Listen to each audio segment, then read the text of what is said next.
एक दफ़ा का जिक्र है कि चीन के दूर दराज देहात में 5 चीनी भाई समंदर के किनारे एक छोटे से झोंपड़े में अपनी माँ के साथ रहते थे। वो सब हम शक्ल थे और बिल्कुल एक जैसे दिखते थे। इन सब चीनी भाइयों में कुछ ऐसी खसूसियत थी जो और किसी में नहीं थी। पहला चीनी भाई पूरे समंदर को निगल सकता था। दूसरे चीनी भाई की गर्दन लोहे की थी। तीसरा चीनी भाई अपनी टांगें बहुत दूर तक फैला सकता था। चौथे चीनी भाई को आग नहीं जला सकती थी और पांचवा चीनी भाई अपनी सांस बहुत देर तक रोक सकता था। हर सुबह पहला चीनी भाई समंदर पर मछलियाँ पकड़ने जाता था और शाम तक जितनी मछलियाँ पकड़ता था इनको बाज़ार में जाकर बड़ी कीमत पर बेच देता था। एक दिन समंदर पर जा रहा था, पड़ोसियों का एक लड़का भी इसके साथ और लिया। इसने बहुत मना किया लेकिन लड़का बाज नहीं आया। दोनों जब समंदर पर पहुंचे तो पहले चीनी भाई ने एक ही सांस में तमाम समंदर का पानी निगल लिया। समंदर खाली हो गया तो इसमें मौजूद तमाम चीज़ें वाज़िया हो गई। लातादाद मछलियों के अलावा समंदर बेशुमार कीमती खजानों से भरा पड़ा था। लड़का ये सब देखकर दीवाना हो गया और दूर खजाना समेटने के लिए पहले चीनी भाई ने तो सिर्फ इतनी ही मछलियाँ पकड़ी जितनी वो रोज़ पकड़ता था। इसके बाद वो चाहता था कि समंदर का पानी वापस समंदर में डाल दे।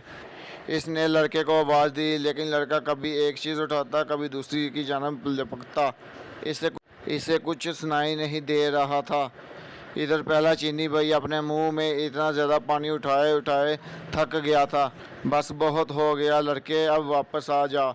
इसने फिर लड़के को आवाज़ दी लेकिन इसने नहीं सुना। इंतज़ार करके पहला चीनी भाई जब बेहाल हो गया और इसकी बर्दाश्त से बाहर हो गया तो इसने वो पानी समंदर में उगल दिया। इसके साथ वो लड़का भी पानी में गर्क हो गया। पहला चीनी भाई जब अकेला गांव वापस आया तो गांव वालों ने इससे लड़के के बारे में पूछा लेकिन वो कोई जवाब ना दे सका। गांव वाले सब समझ गए कि इसने लड़के को मार दिया और इन्होंने अदलिया में जाकर इसकी शिकायत कर दी। सिपाही पहले चीनी भाई को पकड़कर अदालत में ले गए और लड़के के कत्ल के जुर्म में इसको सजाए मौत सुना दी गई। हुजूर वाला, क्या मैं आखिरी बार अपनी माँ से मिलने जा सकता हूँ? पहले चीनी भाई ने जज से पूछा। हाँ, इतनी राय तुम्हें दी जा सकती है, जज ने कहा। पहला चीनी भाई खुशी खुशी अपने घर गया और अपनी माँ से मिला लेकिन वो वापस नहीं आया बल्कि इसकी जगह दूसरा चीनी भाई जेल पहुंच गया जिसकी लोहे की गर्दन थी। चौक पर तमाम गांवों के लोग इकट्ठे हो चुके थे। जल्लाद हाथ में तलवार लिए मुजरम की गर्दन उड़ाने के लिए तैयार खड़ा था। सिपाही मुजरम को पकड़ कर लाए और इसकी गर्दन शिकंजे में रख दी। जल्लाद आगे बढ़ा और पूरी ताकत से मुजरम की गर्दन पर मारी लेकिन दूसरा चीनी भाई मुस्कुराता हुआ उठ खड़ा हुआ। क्योंकि इसकी गर्दन लोहे की थी इसलिए तलवार ने इस पर कुछ असर नहीं किया। ये देखकर गांव का हर शख्स सख्त बरहम हुआ और इसे मारने के लिए कुछ और तरीके सोचे जाने लगा। फिर जज ने फैसला किया कि इसको समंदर में डुबो कर मारा जाए। अगली सुबह सज़ा से पहले दूसरा चीनी भाई जज के पास गया। जनाबे वाला, क्या सज़ा से पहले मैं आखिरी बार अपनी माँ से मिल सकता हूँ? हाँ, ये एक राय तुम्हें दी जा सकती है, जज ने इजाज़त देते हुए कहा। वो इजाज़त मिलते ही खुशी खुशी अपने घर की तरफ चला लेकिन अगले दिन वो वापस नहीं आया बल्कि इसकी जगह तीसरा चीनी भाई जेल वापस आया जिसकी टांगें लंबी हो जाती थी। इसकी सज़ा तैयार होने लगी। सारा गांव समुद्र के किनारे जमा हो चुका था। सिपाही इसको कश्ती में बिठाकर समंदर के दरमियान में पहुंच गए जहां पानी गहरा था और तीसरा चीनी भाई को उठाकर पानी में फेंक दिया।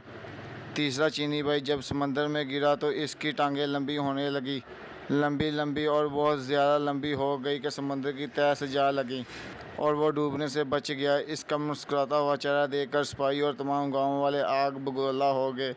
इस बार इन्होंने फैसला किया कि मुजरम को आग में जलाया जाए। अगली सुबह वो जज के पास गया।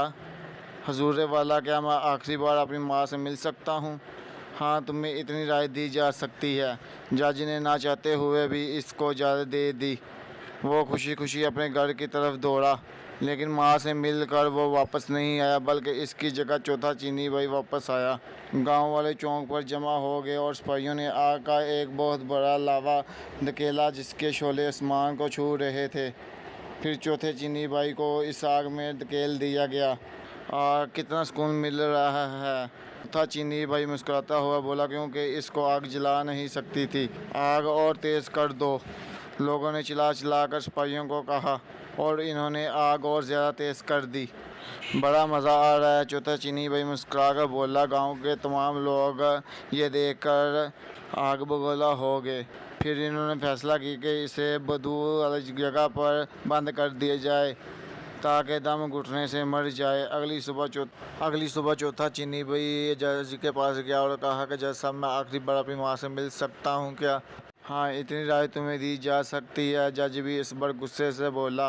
इजाज़त मिलते ही चौथा चीनी भाई दौड़कर अपने घर गया, लेकिन वो अपनी माँ से मिलकर वापस नहीं आया, बल्कि इसकी जगह इसका पांचवा चीनी भाई आया। सारा गांव चौक पर इकट्ठा हो चुका था। एक बंद कोठरी में बेशुमार बदबू और जहरीली जड़ी बूटियाँ इकट्ठी करके जलाई गई और पांचवा चीनी भाई को इस कोठरी में फेंक कर ताला लगा दिया गया। सारी रात जज से गाँव वाले कोठरी के बाहर बैठे रहे। सुबह को जब सिपाहियों ने इसकी लाश निकालने के लिए दरवाज़ा खोला तो पांचवा चीनी भाई मुस्कुराता हुआ बाहर निकला, क्योंकि वो बहुत देर तक अपनी सांस रोक सकता था, इसलिए बदबू से नहीं मरा। लोग ये देख कर हक्का बक्का रह हो गए। जज आगे बढ़ा और बोला, हमने तुम्हें हर मुमकिन तरीके से मारने की कोशिश की, लेकिन तुम हर बार बच गए। इसका मतलब है कि तुम बेगुनाह हो, लिहाजा तुम्हें इस जुर्म से बाइज्जत बरी किया जाता है। अब तुम आज़ाद हो। तमाम गाँव वालों ने भी जज की इस बात से इत्तफाक किया और इसका पीछा छोड़ दिया। वो खुशी खुशी अपने घर की तरफ दौड़ा, जहाँ इसकी माँ और चार चीनी भाई इसका इंतज़ार कर रहे